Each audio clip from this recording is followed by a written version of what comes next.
This section of notes will focus on the fishes. Now you may wonder why we use that term. You may have been told in the past that the word fishes is grammatically incorrect, but that's not true. In science, when we see a group of fish that all belong to the same species, we would use the plural word fish. However, let's say we see a whole group of different species of fish, for example, a bunch of yellow snappers, a bunch of red snappers, and a bunch of grouper, then we use the term fishes. Now, all fishes belong to phylum Chordata and subphylum Vertebrata. Because of this, they have a vertebral column, which is a notochord that has been replaced by a backbone or a series of vertebrae that are separated by mobile joints, usually discs of cartilage.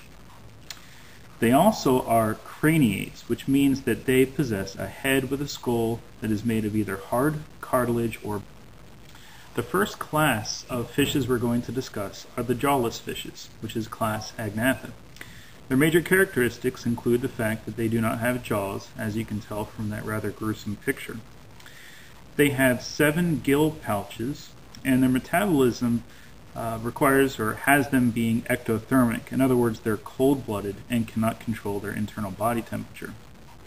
Their body covering is skin, which means they do not have the typical fish scales that you may be used to. As far as their appendages go, they do not have paired fins, meaning they don't have pectoral or pelvic fins, but they do have a caudal fin, which we commonly call the tail. The skeleton of jawless fishes is made entirely of cartilage, so they do not have a bony skeleton. Their heart contains 2 chambers, which is much different from us. Our heart has 4 chambers.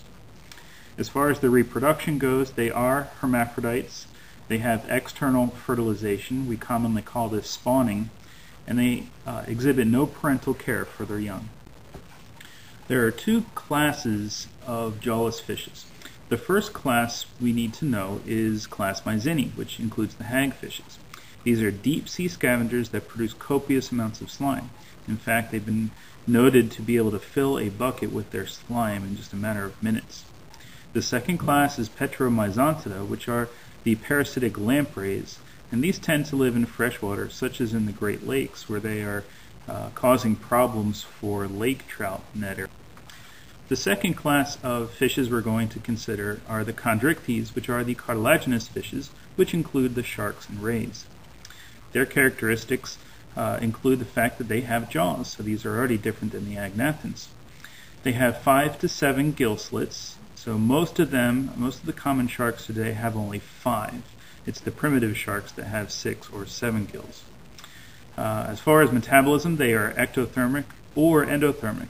The great white shark, for example, is endothermic, maintaining a body temperature slightly above its environmental temperature.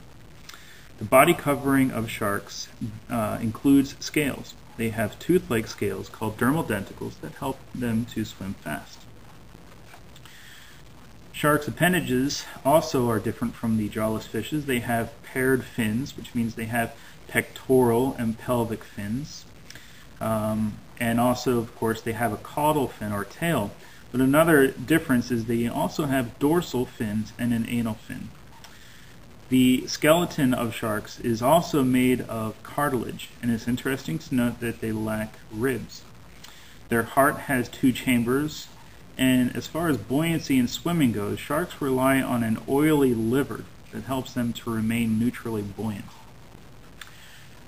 Shark reproduction is rather interesting. They have internal fertilization, so they actually will have copulation in order to reproduce. Sharks and rays have a copulatory organ called a clasper, and actually they have 2 of them, and they are designed to be inserted into the female, and they have a cartilaginous hook on them that holds on to the inside of the female. Now, once fertilization occurs, sharks could use one of 3 ways to deliver their young. They could be oviparous, which means they're simply egg layers. And the egg that is laid by sharks and rays and skates looks like the one pictured in the bottom left. It's a leathery eggshell, so it's not calcified and hard like a chicken egg. But you can see they have a yolk inside, and the animal feeds off of that until it's ready to hatch. Some sharks can be ovoviviparous, which means they lay eggs, but the female holds on to them, and they hatch inside the female and give birth to live young. Shark could also be viviparous, which is like humans. There's a placental connection between the mother and the embryo, and the mother ends up giving birth to live young. There are many different types of cartilaginous fishes, but the ones on the slide here are the ones that we'll be responsible for knowing. The first subclass of the chondrichthyes includes subclass Elasmobranchii, which is why we call sharks and rays elasmobranchs. The order Lamniformes includes the mackerel sharks, such as the great white shark. Order Carcharaniformes includes the ground sharks, also known as the requiem sharks. And this is where many of your famous sharks, such as the gray reef shark and the black-tip sharks and stuff, they are found in this order. Order Squaliformes are the dogfish sharks. Order Pristiformes are the sawfishes. Order Rajiformes would be the skates, which are kind of similar to stingrays but a little bit different, and we'll talk about why that is later. And Order Myliobatiformes includes the stingrays and relatives like carpet rays and manta rays and so forth.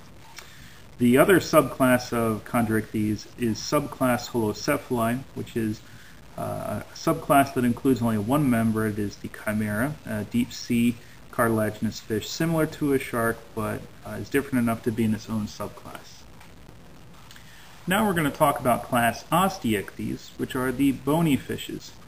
If you think of the disease osteoporosis, that refers to porous bones seen in many older humans. Well, Osteichthyes refers to bony fish, so that's maybe one way you can remember this class. Characteristics of bony fishes includes having jaws, just like the sharks. They are limited to 5 gill arches, but their gills are different than in the sharks because the gills are covered by a bony plate called the operculum. Just like the sharks, their metabolism has them being either ectothermic or endothermic, and they are covered by bony scales. So the scales of bony fish differ from sharks because they're usually flat and not tooth-like. The bony fish have the same fins that we see on the sharks. They're just they'll be in different positions. But the fins on bony fishes have a major difference from sharks in that they're movable. Sharks can't move their fins, but bony fishes can. Their skeleton is different from sharks as well because it is made of bone. But just like the sharks, their heart has only 2 chambers. Bony fishes use a swim bladder or air bladder inside their body to remain neutrally buoyant. This is different from the sharks, which used an oily liver. But here, the fish can regulate this air bladder like a balloon so that they can remain neutrally buoyant and not sink or not float. As far as reproduction, bony fishes do usually reproduce externally, meaning they spawn, and they are typically oviparous, meaning they're egg layers. And usually there's no parental care after the eggs hatch. The first subclass of Osteichthyes we're going to discuss here is subclass Actinopterygii, which are the ray-finned fish. These are the more common fish that we refer to. Now you may wonder, why is it that there's a subclass filed under another subclass? Well, the reason for that is the organization and taxonomy of the bony fishes is quite confusing, and it changes from year to year as we kind of unwind this very complex group of living animals. So under subclass Actinopterygii, we do put the subclass Chondriostei, which are the sturgeons. Also included here is the infraclass Holiostei, which is the gars, and infraclass Teleostei, or the teleosts, which includes most of the living fishes that we refer to today.